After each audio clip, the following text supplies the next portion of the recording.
Una tragedia annunciata, forse evitabile, ma che ha radici profonde come gli alberi che circondano la villetta di via Pablo Picasso a Mascalucia, dove Giovanni Nicolosi, 60 anni, non ha esitato ad armarsi di un coltello da sub per uccidere il genero di 42 anni nel giorno in cui si festeggiava il 18° compleanno della figlia. Vincenzo Rizzotto, colpito da un fendente all'addome, è morto poco prima di arrivare in ospedale, mentre l'aggressore è stato arrestato per omicidio aggravato. Un doppio dramma familiare che ha scosso la comunità di Mascalucia, tanto che in paese non si parla d'altro. Voci spifferi della strada raccontano di un rapporto teso tra Enzo Rizzotto e il suocero, intervenuto più volte in difesa della figlia e della nipote, anche poche ore prima della festa di compleanno. Giovanni Nicolosi non sopportava quei maltrattamenti in famiglia, forse temeva per le sorti della figlia e potrebbe aver agito per esasperazione e rabbia. Vincenzo, figlio dell'ex comandante della polizia municipale di Mascalucia, era conosciuto per la sua doppia personalità, a volte buono come il pane, altre rissoso ed aggressivo. Vincenzo è un ragazzo che io appunto come tanti conoscevamo, un ragazzo un po' sopra le righe che magari viveva in maniera così un po' spavalda, alternava dei momenti in cui magari aveva un po' alzato il gomito oppure cos'altro e quindi diventava anche un po' più irascibile. Vincenzo e Giovanni, nei paesi ci si chiama così solo per nome, li conoscevano tutti. Questo un ritratto della vittima. Saccio che era un ragazzo con tutto l'auge, questa nuova gioventù, questa protezione, ma non è che posso dire che è tinto, cosa non è buono. È sempre qua con la bici, bevevamo, parlavamo di calcio, qualcosa di questo genere. Che cosa può essere successo? E sai quando non funziona questo qua? Rispetto per tutti, chiede il titolare di questo bar. E rispetto a tutti i Mascalucia per lui, anche per il signor Giovanni. Sarebbe stato un omicidio per errore. La morte di Roberto Di Falco, 38 anni, di Palma di Montechiaro, sarebbe stata causata da un caso giuridico di errore nel colpo, deviazione del colpo. I 3 indagati di Palma di Montechiaro, che sono ristretti nel carcere Pasquale Di Lorenzo a seguito di quanto accaduto nel pomeriggio di venerdì scorso ad Agrigento, al villaggio Mosè, nel parcheggio antistante l'autoconcessionario Lillo Zambuto, sarebbero passibili di ipotesi di reato alquanto non ricorrenti. Si tratta tecnicamente del reato aberrante, ovvero il reato commesso per un errore di esecuzione o con modalità diverse e che colpisce un soggetto diverso dal previsto.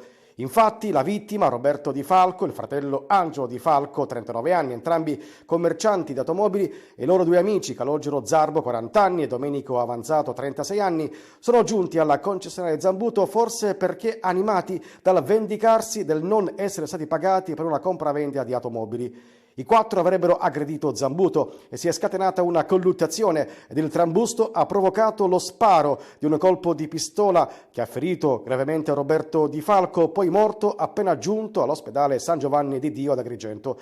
Il 38enne palmese dunque è stato ucciso dalla stessa pistola da lui impugnata per verosimilmente sparare e uccidere Zambuto, che reagendo distinto ha deviato la canna e l'esplosione ha colpito Roberto Di Falco. Il fratello della vittima, Angelo Di Falco, avrebbe quindi raccolto la pistola e avrebbe tentato di sparare contro uno dei 2 figli di Zambuto, ma l'arma si è inceppata. Le telecamere di videosorveglianza nella zona avrebbero registrato e testimoniato ciò che adesso la procura contesta ai 3 palmesi. Ha colpito un anziano con una pietra in testa nel tentativo di rapinarlo. Un 39enne, uno straniero senza fissa dimora, è stato arrestato per tentata rapina aggravata ai danni di un pensionato di 82 anni. Siamo in via Don Luigi Sturzo, nel centro storico di Catania. Sono le 5:30 del mattino. Come si vede in queste immagini, l'uomo segue la vittima di 82 anni, poi la colpisce alla nuca con una pietra di grosse dimensioni. Quando l'anziano è per terra, lo colpisce con calci e pugni al volto. E ancora rovista nelle tasche dei suoi pantaloni e del giubbotto alla ricerca di denaro. Quando capisce però che l'uomo non ha nulla con sé, soprattutto soldi, lo lascia per terra e scappa. È stato un passante a notare la scena del povero anziano sanguinante e chiamare il 112. La vittima, con un'ambulanza, è stata portata in ospedale. Ai carabinieri ha raccontato che era per strada alle 5:30 del mattino perché aveva accompagnato la moglie che doveva recarsi in aeroporto alla fermata del bus. Grazie alle telecamere della zona, i carabinieri della compagnia di Piazza Dante hanno ricostruito la dinamica della tentata rapina e dopo meno di 24 ore hanno identificato e fermato il senzatetto con indosso ancora il giubbotto, la felpa e lo zaino zaino in spalla che portava nel momento dell'aggressione. L'uomo aveva con sé anche una busta di plastica al cui interno c'erano dei pantaloni sporchi di sangue che sono stati sequestrati per verificare se sia compatibile con quello della vittima. Il 39enne è indiziato di delitto e il GIP, che ha convalidato il provvedimento, ha disposto la sua custodia cautelare in carcere. Il 26 febbraio del 1983 migliaia di persone legate ad associazioni civiche, sigle sindacali, studenti e i parroci di alcune parrocchie locali sfilarono da Bagheria a Casteldaccia, il cuore di quel triangolo della morte dove la mafia stava in quei mesi portando avanti una faida insanguinata da decine di omicidi e lupare bianche. Un no alla mafia in un momento storico per la nostra terra, in cui ribellarsi a Cosa Nostra poteva costare la vita. Anche quest'anno, a percorso inverso per via di alcuni problemi alla viabilità, è andata in scena la marcia antimafia, partita da Casteldaccia. L'obiettivo è di trasmettere alle nuove generazioni cosa è successo 41 anni fa. La prima rivolta popolare antimafia, non la prima lotta antimafia perché ci sono state all'800 fino a... Ma la cosa importante è stata la trasversalità della manifestazione contro le stragi della seconda guerra di mafia, dove credenti e non credenti, laici e religiosi, dei partiti democratici, del movimento sindacale e soprattutto il mondo dei giovani delle scuole diede luogo alla prima marcia che noi abbiamo richiamato nel corso degli anni. Tantissimi studenti presenti per una marcia ricca di significato. Soprattutto quello che è più importante è coinvolgere le scolaresche sin dalla scuola proprio primaria per far capire loro attraverso dei messaggi, attraverso proprio il vivere questi momenti, quello che significa lottare e lottare per il bene comune. La folla, la memoria, la lotta alla mafia, c'è tutto questo nel giorno del 41esimo anniversario della marcia contro Cosa Nostra. Stiamo affrontando il discorso contro la mafia. Infatti nella settimana scorsa abbiamo studiato questo e di preciso abbiamo studiato un uomo, Pio La Torre. Finalmente la gente si è ribellata alla mafia. Oggi è un ricordo importante soprattutto perché facciamo partecipare i nostri ragazzi delle scuole che in quel periodo chiaramente non erano neanche nati, ma che oggi con questo ricordo vivranno quel momento particolare di questa lotta contro la mafia di tutti i cittadini. Librino, San Cristoforo, San Giorgio non si sentono far parte della città. Si sentono veramente staccate dal resto della città quando c'è stato detto da più interlocutori che si dice andiamo a Catania partendo da una periferia, è un segno evidente che forse tra la periferia e la città c'è stata troppa cesura nel tempo. A Catania la commissione parlamentare di inchiesta sulle condizioni di sicurezza e sullo stato di degrado di città e periferia, che ha molto apprezzato il lavoro sinergico tra le istituzioni dell'osservatorio istituito in prefettura sulla dispersione scolastica. Da 40 denunce si è passati all'emersione di 1000 casi di ragazzi che avevano abbandonato la scuola. Il nostro è un lavoro che coinvolge tutti, è un lavoro che evidentemente tenta a fare una rete interistituzionale pubblico-privato con l'obiettivo primario di chiaramente contrastare la povertà educativa. Il sindaco vi ha prospettato il suo problema per quanto riguarda la polizia locale, carenza di organico fortissima. Il sindaco ci ha parlato di numeri piuttosto preoccupanti su questo aspetto, quindi molto sottodimensionato il corpo di polizia locale e tra l'altro un corpo anche composto non più da giovanissimi. Abbiamo preso atto di queste istanze, ne parleremo anche a Roma. E poi ci sono le belle realtà di Catania, gli oratori, le associazioni sportive, anche gli studenti e le loro famiglie avranno modo di esporre problemi e iniziative ai componenti e alla commissione parlamentare.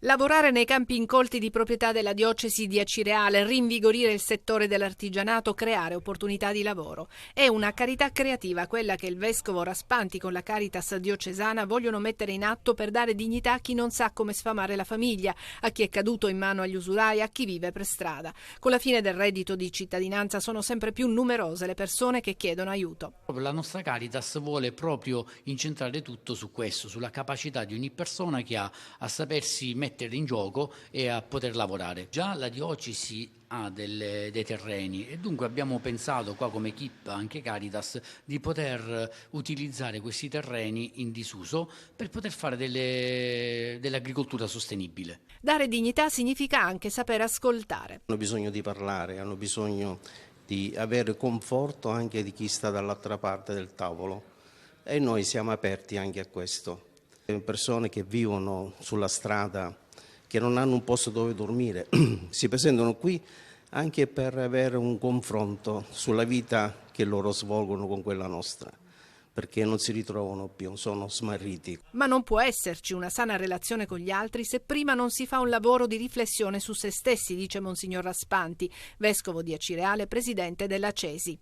Tutte le diocesi come la nostra, in Quaresima, soprattutto in Quaresima, diamo la possibilità di condividere i propri beni, le proprie risorse, in denaro, in tempo libero, in beni materiali, con chi ha meno. E davvero questo ci aiuta nella riconciliazione, che è l'altra grande direttiva della Quaresima. Guardare oltre il proprio io significa pensare pure a chi vive nelle terre martoriate dalla guerra. Per questo anche la diocesi di Acireale partecipa alla colletta di solidarietà e pace per la Terra Santa.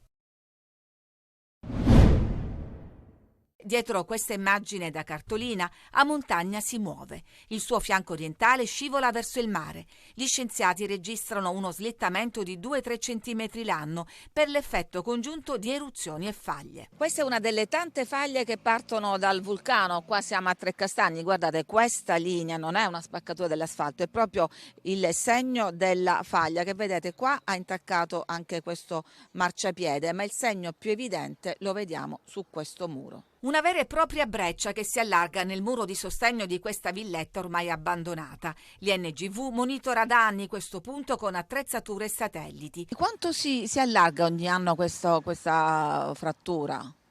Allora, il movimento di questa struttura, misurato con tutti gli strumenti che ti ho detto, è di circa 1 centimetro l'anno, ma come si vede non c'è solo una componente di apertura, c'è anche una componente di scorrimento. Questo blocco di muro verso est è spostato verso sud. Questa faglia viene giù da Tarderia con direzione verso sud-est, passa da qui dove siamo adesso, attraversa l'abitato di San Giovanni La Punta, dopodiché scorre parallelamente alla strada che da San Giovanni La Punta collega San Gregorio, attraversa l'abitato di San Gregorio e da qui continua invece verso est fino ad arrivare alle isole dei Ciclopi. C'è da dire che queste strutture devastano, distruggono tutto quello che incontrano, se lo incontrano, ma basta allontanarsi di pochi metri, poche decine di metri per non avere conseguenze gravi sugli abitati. Un movimento che spesso chi pianifica il territorio non tiene presente, mentre i residenti ci convivono da anni, come il titolare di questa pompa di benzina sfiorata dalla faglia. Ora si chiama via Catania 64, ma ancora sui documenti esce Contrada, Grotta Balla, strada provinciale 8, perché anticamente raccontavano mio padre che qua c'era una grotta dove si ballava, gli antichi dicevano si ballava perché c'erano sempre movimenti sul Sottori. Viene scaricato da questa nave che c'è dentro il porto del grano che contiene glifosate, che viene trattato col glifosate. Noi chiediamo che un'importazione così selvaggia non possa essere consentita, quindi chiediamo l'intervento del governo. No al grano estero contaminato. Tanti gli agricoltori siciliani questa mattina al porto di Pozzallo in protesta contro l'arrivo del cereale dal Canada. Dopo aver invaso le città con i trattori, continua la lotta contro l'importazione di prodotti alimentari esteri che, oltre a essere nocivi per la salute dell'uomo, stanno distruggendo il settore. Abbiamo bisogno di maggiori controlli, perché fin quando si parla di rapporti commerciali con l'estero, il discorso è molto limitato e si amplierebbe di più. Qui parliamo della salute pubblica, parliamo di grano trattato con glifosate. Si contesta infatti l'uso del glisofate, l'erbicida più diffuso al mondo che serve a far anticipare la mietitura del grano. Ne consegue il basso costo di produzione e vendita rispetto a quello italiano e in generale europeo. I campioni di grano sono stati prelevati per essere portati in laboratorio. Quello di oggi non è il primo caso di proteste degli agricoltori all'arrivo di navi cariche di grano, ma nessuno sembra ascoltare queste voci.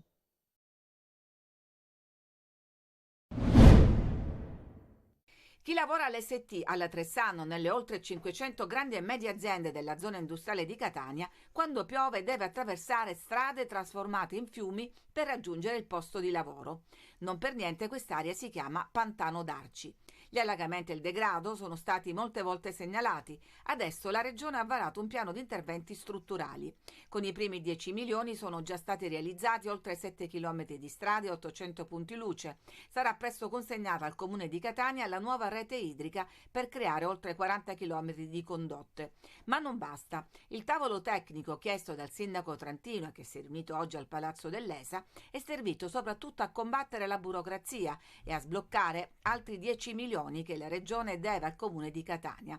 Ecco a cosa serviranno. Per evitare gli allagamenti, per garantire decoro, per garantire sicurezza. Abbiamo da poco consegnato un sistema di videosorveglianza per tutta l'area industriale e quindi per la manutenzione delle strade, per tutta una serie di servizi che devono essere a garanzia di coloro che investono in quel territorio e per il mondo produttivo di Catania, che è un mondo produttivo molto vivace e che dà grande pilla alla nostra regione Sicilia. La soluzione definitiva arriverà poi dal progetto per imbrigliare le acque a monte dell'agglomerato industriale, causa dell'esondazione dei tanti canali che l'attraversano. Il tavolo tecnico si è insediato, adesso si va spediti verso l'adeguamento e la rassicurazione che dà Schifani sul depuratore IAS di Priolo. Verificheremo in quale ditte, quale industria ormai intendono autonomizzarsi. È evidente che se ci sarà interesse di enti istituzionali, non c'è soltanto il Comune, ci possono essere anche altri enti istituzionali, li valuteremo. L'impianto è stato sequestrato nel 2022 per disastro ambientale. Qui si puliscono i reflui del polo petrolchimico più grande d'Europa. Non ci si è mai fermati. Ora si dovrà fare un cronoprogramma per capire come intervenire. C'è da verificare tutta una serie di caratteristiche, sia qualitative del refluo, sia quantitative della domanda, capire una volta che si staccano i grandi utenti cosa bisogna fare. Ma Schifani a Siracusa ha parlato anche del nuovo ospedale, una struttura DEA di secondo livello che dovrebbe essere realizzata a breve.